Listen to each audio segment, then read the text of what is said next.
私の場合だと午後2時46分くらい地震があって、半日も経たないうちにあっという間に自宅も燃え落ちてしまったっていうところだから、たった半日で人生が全部根こそぎ今まで築き上げてきたものが失ってしまうっていう、そういうこと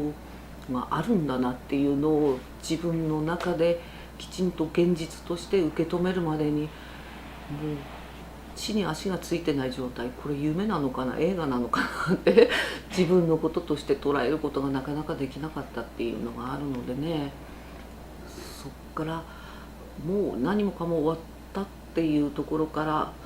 じゃあここで何をしたらいいんだと思った時、この工場が残ってたっていうのは非常に大きな支えだったのでね、てっきりここもないと思ってたんで、避難してここの状況が分かんなかったから、でこれが残ってればここから何かできるんじゃないかっていう思いで始めたことなので、山田町とか大槌って結構根こそぎやられたっていうところがあるので、非常に復旧に復興に時間がかかってるっていうのはあるんだよね。そしてここら辺はどうしても漁業が基幹産業だから、漁業からまず立て直していくっていうので、いろんな国の助成とかあって、うちの水産加工もそれに伴ってやってるわけだけれども、なかなか以前の状態には戻りきれないっていう、実際の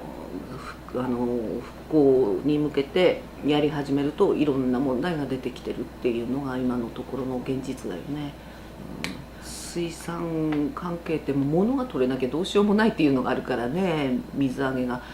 酒なんかも今年非常に少ないし高いっていうのがあるので、加工する人たちは原材料の不足や高騰で商品にそれが転嫁できないわけだよね。販売価格がみんな安いものって流れてるところがあるので、そこでどうやって生き延びていくかっていうところがそれぞれの抱えてる課題ではあるっていうことなのね。地域が存続するかどうかの問題になってるのでね、経済が回らないともう山田町なんか人口1万7,000くらいで、今回の震災で790名くらいが犠牲になってる、行方不明者も含めてだけれどもあるわけだけども、どんどんもう高齢化で人が流出してる状況だから、町として存続するのかっていうところがあるのでね。で 55% くらいが家屋の被害を受けてるって、その方々がこの先この山田町で家を建てて暮らしていくのかっていうことが、これはかさ上げの問題とかがあるので、なかなかすぐには解決はしないだろうけど、あまり長くかかってしまうとまたこれも流出の原因の一つになってしまうだろうっていうことがあるのでね、何としてもここは踏ん張ってみんなでね、町づくりっていうのを考えていかなきゃなんないことなので、そのためにはどうしても基幹産業である水産業が復興していかなきゃいけないっていうところではあるので、簡単に人を雇うってことはできないっていうのは私たちもそうなんだけれどもね。ただなんとか従業員さん、もともといる人を復帰させたいっていうのが私の事業再開の大きな目標でもあったので、それをやってきてるので、正直言って私自身は自分の給料も取れないような状況だけど、なんとか従業員復帰のためにって頑張ってきているので、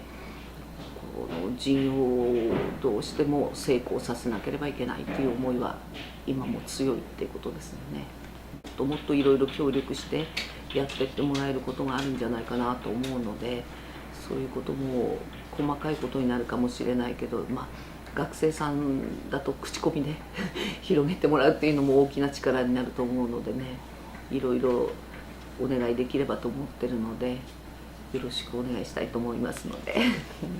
盛岡の方の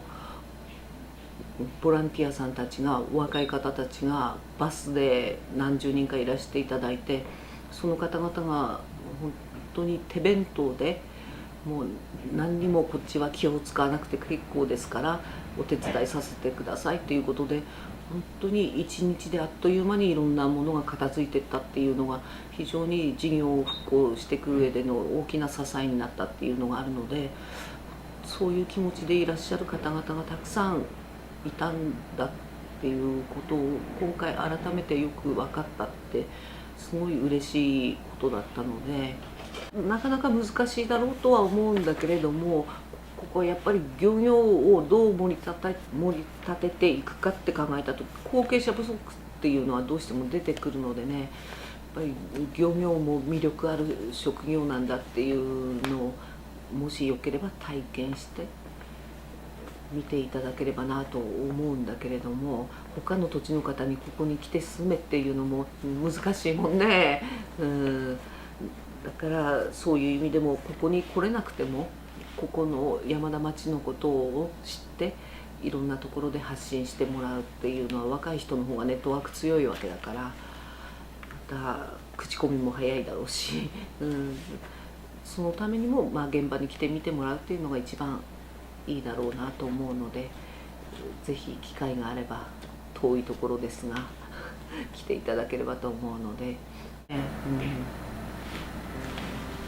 とこう街中にガラキってほとんどもうなくなってしまってるっていうのがあるんですけれども、来た方はもともとこういう土地柄だったって思ってしまうところがあるんですけど、そうじゃないんですよって、ここにはもう家もたくさんあったし工場もたくさんあったんですけど、それらがもう全くなくなってしまったんですよっていうのをね見てもらうのはもう今しかないかもしれない。もっともっと価格整理とか進んできて新しいものが立ってくると、もしかすると私たちも忘れてしまう可能性があるので、外から来た方々のいろんな感動や感想を聞くことによって、私たちもあの日のことを忘れないでいつまでも心に留めておくことができるし、さらにこれを次の人たちに伝えていかなければならないっていう使命があるわけだからね。これだけ犠牲者がたくさん出たってことは、その方々の大切な命を無駄にしないためにも、私たちは次の世代にそれを伝えていく。そのためにも他の方々の目や言葉っていうのが非常に必要だっていうことですよね。どうかな、日本っていう国が失敗してもまた這い上がれるチャンスがある国だって思いたいっていうのがあるのでね、こういう壊滅的な被害を受けてもまた盛り返せるって思いたいよね。選挙も近いけども若い人にはちゃんと選挙に行くようにと何か動き出すことをしないと未来はないってことだよね。黙ってて誰かがしてくれるってことではないってこと。自分の足で歩いていくしかないって、私たちもいつまでも支援や力を頼ってばかりいてはいけないっていうのはあるのでね。ただ